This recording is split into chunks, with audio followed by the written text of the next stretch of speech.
Good afternoon and welcome to Legacy After the Locker Room podcast. I'm your host, Kayla Bradham, here today with mixed martial art middleweight Lenny Rufati. Good afternoon, Lenny. Good afternoon, Kayla. How are you? I am awesome, and I want to say thank you so much for being here. There's so much going on in mixed martial arts right now, definitely in the news with trans athletes, and I'm excited to get your take on that, but even more importantly, to support one of my hometown heroes and fighter for Roufussport. Lenny, welcome to the show. How did you fall in love with MMA? Oh man, it was October 2015 when I first stepped into a gym, and my very first gym, Method MMA in Maryland, just north of Baltimore. I still keep touch with those guys. I was getting very fat. Honestly, I was getting very fat, and I'm like, you know what? I got to do something. I need a lifestyle change here. Obviously, got to change diet, but I need something to force me to change my. And I did that. I walked in the gym. The rest is history. I trained there for a year, and then I went 6-0 in 8 months of fighting. 3 knockouts. I was the #1 amateur welterweight on the East Coast. It was awesome. I'm like, you know what? I'm gonna have to go pro here and give it a shot. And that's when I went to Rufus, summer of 18, and I started out 3-0. That's that's amazing. I mean, what a way to start, right? Lenny, you said something that really got my attention, especially with everybody, stuck at home for the last year because of COVID. And it was you just wanting to lose weight and get healthy. Let's, if you don't mind, speak some hope and possibility to people who might be feeling like, oh my gosh, I can't believe that summer's coming in 3 months. I'm not bathing suit ready. I want to be healthy. I want to be there for my kids. All the things that are going through everybody's mind at the beginning of March. What's your advice on getting started? Were you intimidated? What was your story? Well, it's gonna suck to say this, but it just comes down to how bad do you want it to discipline, and it's like, are you serious about it? If it doesn't go in, your mouth, it won't be on your body. It's that simple. I'm a pro fighter, 5 years, fighting 5 years. I still struggle with it. I just hired a nutritionist. His name's Eric Pena. Very good. That way I gave him my schedule, my training and work schedule, and he worked and made a map for me when to eat, what to eat. I mean, it's awesome. But that's what a week or two. But before that, kind of winging it. But at the same time, people would be shocked. They don't know that they all go over 2,000 calories. We don't need more than 2,000 calories, but we all eat more than 2,000 calories because it just tastes good. But honestly, if you're happy, if you're healthy, the number on the scale doesn't matter. The number on the scale doesn't matter. It's who you are on the end. But if you do have health issues, obviously, then you have to. It's 90, and I hate to say this too, but it's 90% diet, 10% exercise. Like I said, exercise helps. It's a cherry on top. Like I said, if you don't put all those foods in your mouth, it won't be looking on your body or your artery. Yeah, and this is a moment for me to shout out one of our mutual friends, Travis Jonko over at BFit. He has always said you cannot outwork a bad diet. I've heard that thousands of times come out of his mouth, and I think he's so right. So I agree with you. What you don't put into your mouth won't be on your body. So great advice. Great advice. So back to your MMA career, 3-0 on your first three fights. Mm-hmm. How did you end up in the Milwaukee area? So I out here in summer of 18. Well, I moved out here in summer of 18 because my father and my sister each bought a business out here from a family friend in Sheboygan County. My father bought a pizza shop. My sister bought a breakfast lunch place, and she's still here. Great. My dad just went back a year ago, but then I'm pretty much stuck here now because I love it here. I met my girlfriend Laura, who also fights. We live together. Like I said, we're moving today from New Berlin to Muskego. But so that's why now I always wanted to be near my family, my immediate family. And my sister's still here, thankfully. Like I said, my father left, but I have my gym here. I got my lady here. As of right now, I'm good right here. But we still keep in touch. And I usually fight on the East Coast near where he lives anywhere, Ring of Combat or CFFC. My dad lives right in between those two promotions, right in between Atlantic City, New Jersey, and Philadelphia, Pennsylvania. Oh my gosh. And I think, when I reached out to you, I was headed down for the Super Bowl and I'm sitting at the airport. And I think you were signing up for a fight near Tampa Bay or something, right? Yes. Now my fight coming up this month, March 27th, is right next to Tampa, Florida, Plant City, Florida. I'm very excited. The great state of Florida is keeping hope alive for us regional fighters. They're throwing a lot of fights, a lot of promotions going down. I'm doing it for Triton Fights, who's working very hard. Triton Fights is a promotion from Long Island, New York City. Okay. And they've had all their shows in New York City. Now they're finally going down because of, the COVID laws, of course. They're going down to Florida and we're all excited. So we're making it kind of Florida versus New York City kind of thing. I'd be representing New York City, obviously, because I'm from there, even though I live in Wisconsin now. I know, very confusing. No, actually, I think it's really fascinating because let's talk about how COVID has affected UFC fights. I never thought I would see arenas so empty. Can you tell us what it's like to be a fighter in an empty arena? Does it impact you? Well, I think I had my worst performance ever in an empty arena. My last October in Philadelphia, it was like 20% capacity or something like that.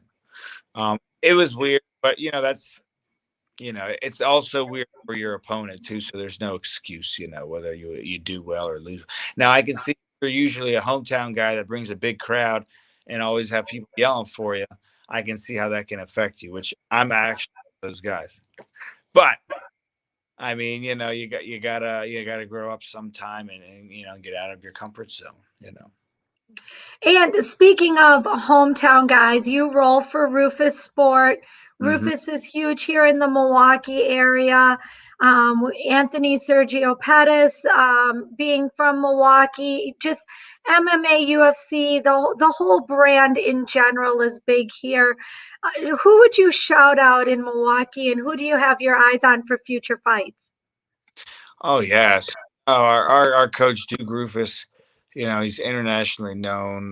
This guy works his butt off. He's always working. Even if we're not at the gym, he's sending us things to help us train, to talk about fights. And the guy's extremely passionate. Not only passionate, but he loves what he does, but he's also very good at it. I mean, he has multiple world champions under him. Just yesterday I was training Anthony Pettis. And I mean, it's it's amazing. It's unreal. All the talent we have in one room. In Milwaukee here. He Yeah. put him and Anthony definitely put Milwaukee MMA on the map. On the international map. I'm going to take just a moment to give some credit where credit is due. Again, reminding our listeners this is the Legacy After the Locker Room podcast, powered by Stables Media in partnership with the Sports Philanthropy Network and sponsored by Vidget, the sports social media app. Here today with Lenny Rufati, mixed martial artist right out of Milwaukee, Wisconsin. Lenny, tell us about the flag behind you, if you don't mind. The fight. The flag, the Oh orange flag right behind you. yeah. So my parents are. I was born and raised in the United States. Both my parents are ethnic Albanians. That's the flag of Albania. It's funny though. It's confusing because none of my parents are actually from the country of Albania. Albanians spread around. They spread around all over like a virus, right? So we got Albanians in Macedonia, which my dad is from there, and then Albanians from Montenegro, which my mom is from there. They all border the countries. They all border each other. But yeah, we have a lot. There's a lot of Albanians have a lot of pride, and I'm very grateful of them because they're always sponsoring me and coming to my fights, especially Albanians from New York City area. And I was going to say, I love the support that you receive from the Albanian community. It's wonderful to see the network, right? Just to have that love and that following. So speaking of following, I put up here on the live stream, if anybody wants to follow Lenny, it's Lenny the Gorilla on Instagram, Lenny Rufati on Facebook. I'm going to say that one more time for people who will catch the podcast and not the live stream. Lenny the Gorilla on Instagram, Lenny Rufati on Facebook. Lenny, I want to ask you a difficult question if you don't mind, and it's controversial, and it's no matter what you say, it's not going to be right. You're going to take heat for it. Let's just be honest and call it what it is. Can we talk about all of the news that we see with transgender athletes in sports, especially MMA? By now it's viral, right? The girl with the bloody nose, the bloody face. Is it okay? Can we just be honest and talk about what really is happening inside of sports? And do you mind giving us your take on it? Sure. So, firstly, uh, before I say what I got to say, I respect all people, right? All trans, everyone. We're all human beings. With that being said, there's categories of human beings. Okay, so that's why we have weight classes in the men's, and that's why we have weight classes in women's MMA. It's scientifically, biologically proven men are much physically stronger than women. So when it comes to things like MMA, that's a big deal. That makes things lopsided. So with that being said, if you have a person that was born a male and then they get the operation to become female, okay, that's awesome. I wish you well. Um, you cannot be fighting women that were born women because you still have those upper body muscles. Like you still have the bone density. You still hit much, much harder. This is fighting. This is not, I don't know, table tennis, you know, um, we're there, we're it's a sport, but we're hurting each other. We're hitting each other as hard as we can. And I don't, even if you make the same weight, it's just simply not fair. It's a biological fact. I don't even know how this is an argument, in my opinion. Now, maybe if we can make a league, um, I guess for which I know would be very hard, but if we can make a category for people that are trans, something like that, I don't know. But I have a girlfriend, right? She's gonna fight 135 amateur right now.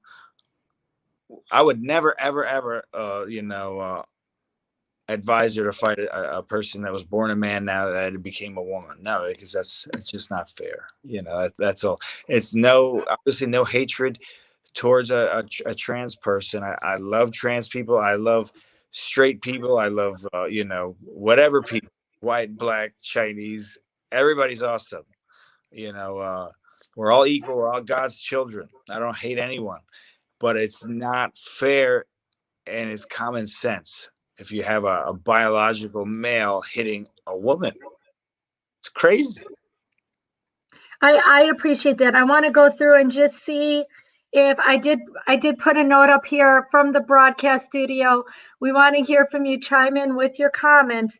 There are numerous people watching this, and I really look forward to seeing those comments. I think like I said, it's going to stir up debate, but until we start speaking in love about the issues, we're just going to keep pointing fingers and creating division.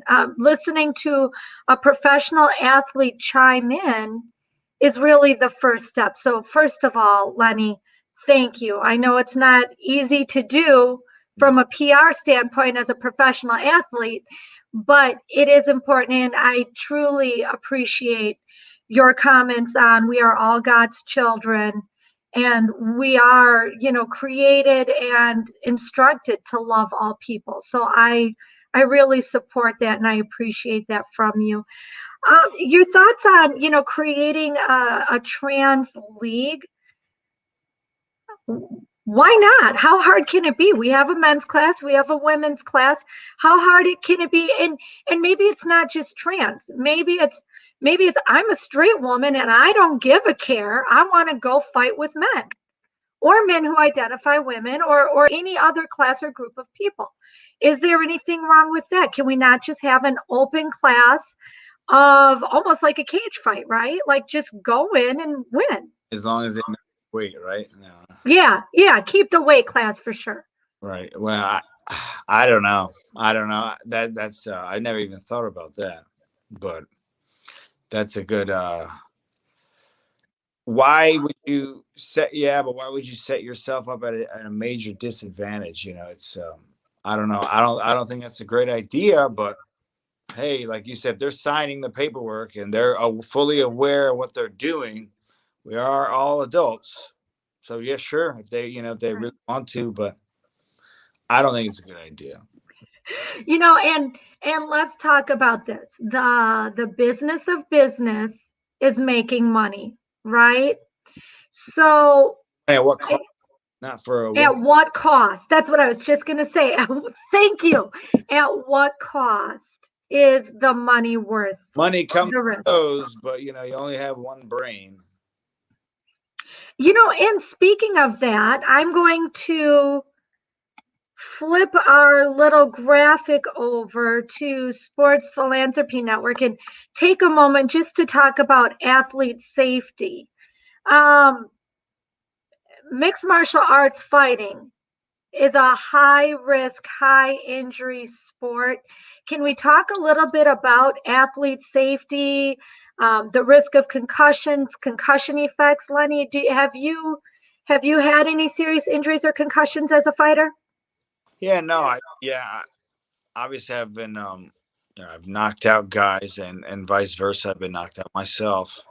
But no, it's only happened twice um professionally. So when it happens, I go to the doctor, the ER. He takes a scan of a full MRI or CT scan, whatever you call it. He does it and he tells me if I'm okay or not. And he said my brain looks like the same as the average 33-year-old brain. So I'm good.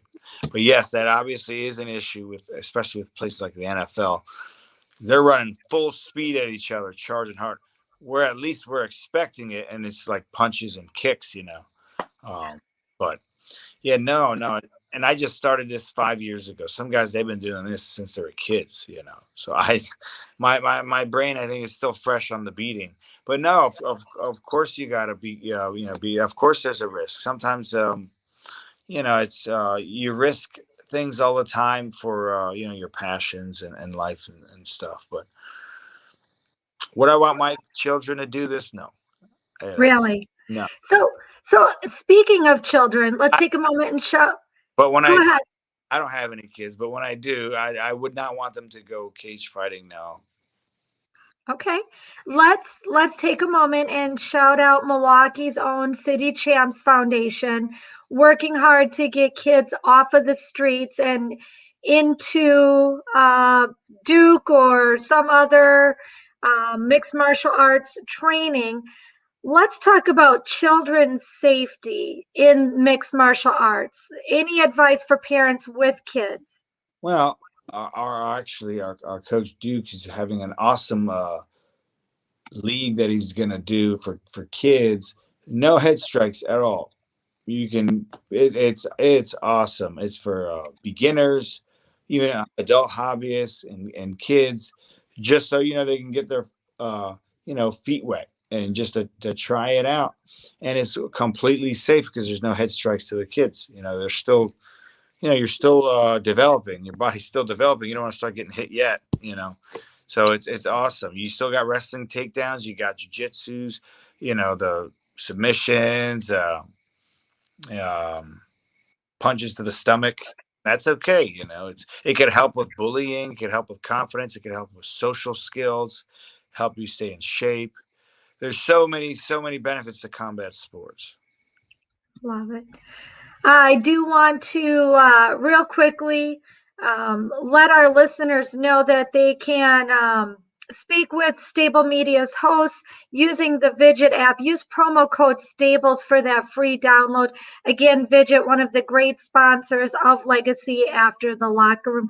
Lenny, as we're talking about your future, the fights that you're signed up for, paperwork signed, dream opponent, who would you love to fight? Oh, that's a great question. Honestly, I never thought about that. I just always think about who they give me next, And I'm sorry, I can't. You stumped me with that one. I can't answer that. That's hey, if I can stump a guest, I'm giving myself bonus points. You got That doesn't happen. That doesn't happen too often. Well, let's work backwards. Your favorite fight. What was your favorite fight, Lenny? Oh, that's easy. McGregor Nurmagomedov, because McGregor, he disrespected Nurmagomedov in so many ways. Not just the regular stuff, but I think he went overboard when he went after his ethnicity or went after his religion and all that. And I thought Nurmagomedov handled himself perfectly until after he beat him, until he jumped the cage. Then he screwed up there. But that fight was amazing. It was basically it was striker versus grappler, and it was kind of like, all right, who's gonna prove what's better, And I think Khabib Nurmagomedov proved that, And I think that's great. I have to be honest. I think for me, it was the Rousey Holmes fight at the United Center. It yeah, was hard to even figure out who I wanted to cheer for. But wow, what a fight. So I think that was, a great show. Again, I want to remind our listeners, if you are interested in following Lenny Rufati, Lenny the Gorilla on Instagram, Lenny Rufati on Facebook. Lenny, I want to give you a moment to shout out the people who have helped you get where you are today. I know we talked about your parents, your family. Who else? sure. So I have a few sponsors here. Would you like me to read? Absolutely. Perfect. All right. So one of those Albanian business owners and sponsors, and very, very good friend of mine, the Harry. His name is Harry Latifi out of Harry's Prohibition Bistro. He's got a beautiful, authentic Italian restaurant in Sheboygan County and Sheboygan City. And you have to go there. If you're driving up north to the Packers game, you got to stop here on the way back down. I mean, they're awesome. They support me every fight, win or lose. These guys are awesome. Where At Entertainment is actually a teammate of mine, James Clark from Roufussport, sweetheart. My Fight Space, buddy of mine, John out of New York City. Pena Performance, who's my nutritionist now, I'm in touch with him every day. MMA Tico, they made this hoodie actually, and they're making the next one. My good friend Haiti Mamati, Grupi Musicor Melodia. He has a band. He's awesome. He does Albanian parties in New York City all the time. Of course, Roufussport, my gym. Method MMA, my first gym. Plaza Pizza, my father's restaurant in Cherry Hill, New Jersey. Parkside Family Restaurant, my sister's breakfast and lunch restaurant in Sheboygan County, Milwaukee. So I'm very blessed to have all these people helping me. That's amazing, and I love it. And I do want to encourage our listeners, especially our Wisconsin listeners, go check those places out. In addition to the people that you mentioned, I'm going to just take another opportunity to shout out Roufussport and everything that they're doing here in the community. Duke, you are amazing. Yes, yeah. So proud of the man you are to touch so many people and to create hope and possibility through sports. Sanchez fighting for the title. He wins his next two fights. Not only does he have two belts, he'll also be a millionaire. We got a lot of things going on. I mean, it's a blessing to work where we work. It really is. And also, a special shout out to City Champs for what they're doing in the community with the kids, and reminding our listeners, if you are looking to take off a few pounds, you want to start training, you maybe want to get into mixed martial arts, you're in the Milwaukee area, I'm personally going to vouch for Travis Jonko over at Be Active. I think that he is really one of the best. I've trained with him for years. You can find him on Instagram at Travis_Be Active. Again, Travis_Be Active. So shout out to Travis. Good friend of both of ours.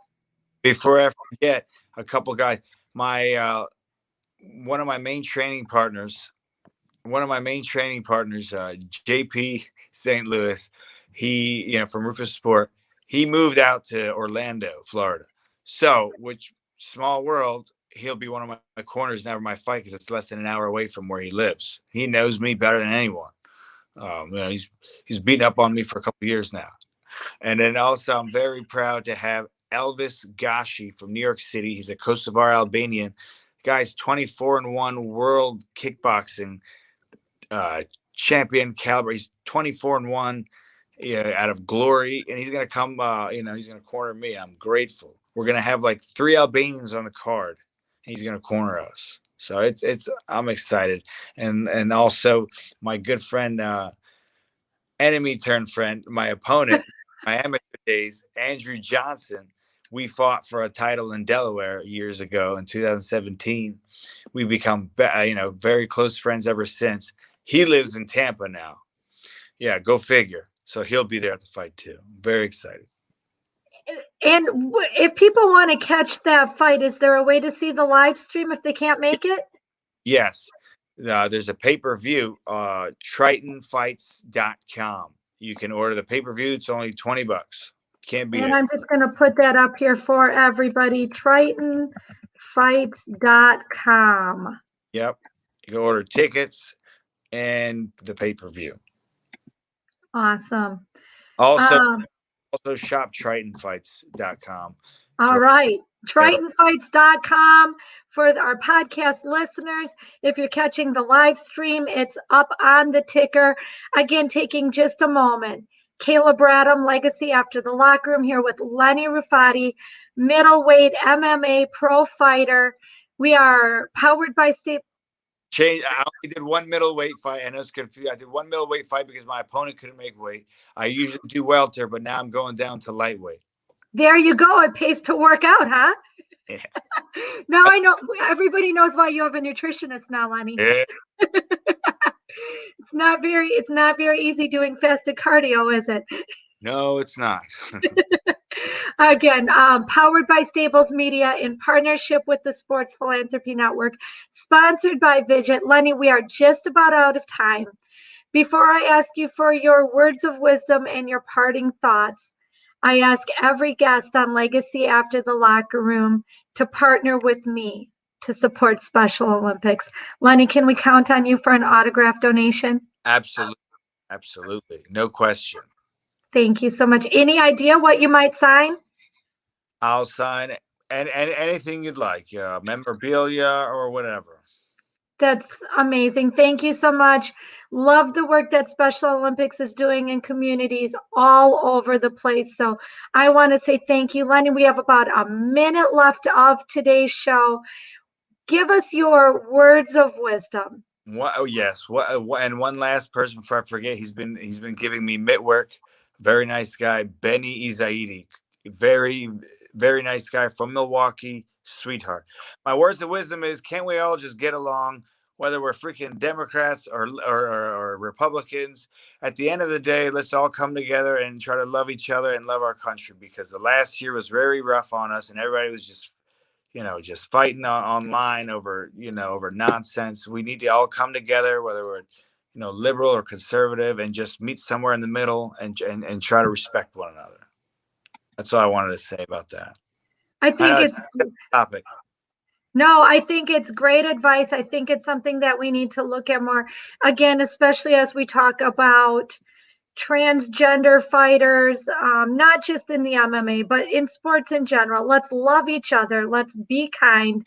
Let's do the right thing. So I really appreciate that.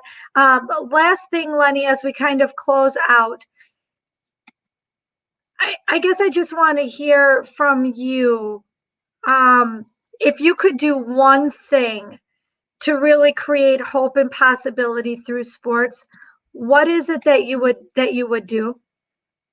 If I could do one thing, I would open up a very large gym and have kids that can't afford a gym membership. I would have them come and train at no cost to them, because if I was in that situation, if I had that kind of money and power, that's what I would do.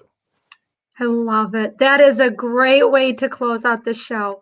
Again, my name is Kayla Bradham, Legacy After the Locker Room, here with Lenny Rufati, reminding you to live your legacy. Thank you, Lenny. Thank you very much.